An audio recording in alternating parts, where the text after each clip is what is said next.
De choisir le journal de RTI1. Direction tout de suite le Sénégal, où s'est ouvert aujourd'hui le sommet extraordinaire de la CEDEAO.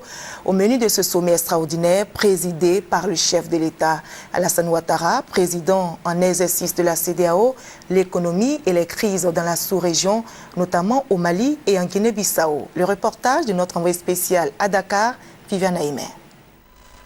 C'est un sommet extraordinaire de la CEDEAO, essentiellement consacré aux questions économiques qui s'est ouvert ce vendredi à Dakar, au vu de l'urgence des mesures à prendre afin d'aborder dans les meilleures conditions les prochaines négociations pour la conclusion d'un accord de partenariat entre la CEDEAO et l'Union européenne, le partenaire proche de l'Afrique. Les mesures qui font l'objet de cette réunion sont la mise en place du tarif extérieur commun, le TEC-CEDEAO, qui va permettre de créer l'union douanière entre tous les pays de la CEDEAO, et la fixation d'un prélèvement communautaire d'intégration qui va permettre à l'organisation de disposer de ressources suffisantes pour mettre en œuvre la politique communautaire.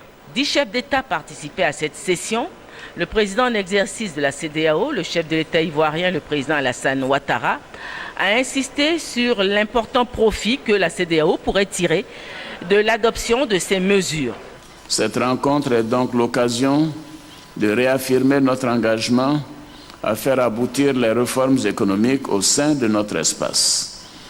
Elle doit également permettre de créer les conditions favorables à l'accroissement des échanges et du commerce intra-régional afin d'asseoir durablement le dynamisme de nos économies et de créer des opportunités en faveur de notre jeunesse. Même si la rencontre avait pour principal objet l'économie, les attaques terroristes successives au sud du Sahara depuis la crise malienne, l'attaque du centre commercial de Nairobi le 21 septembre dernier, celle il y a quelques jours à Tessalit, ne sont pas passées sous silence.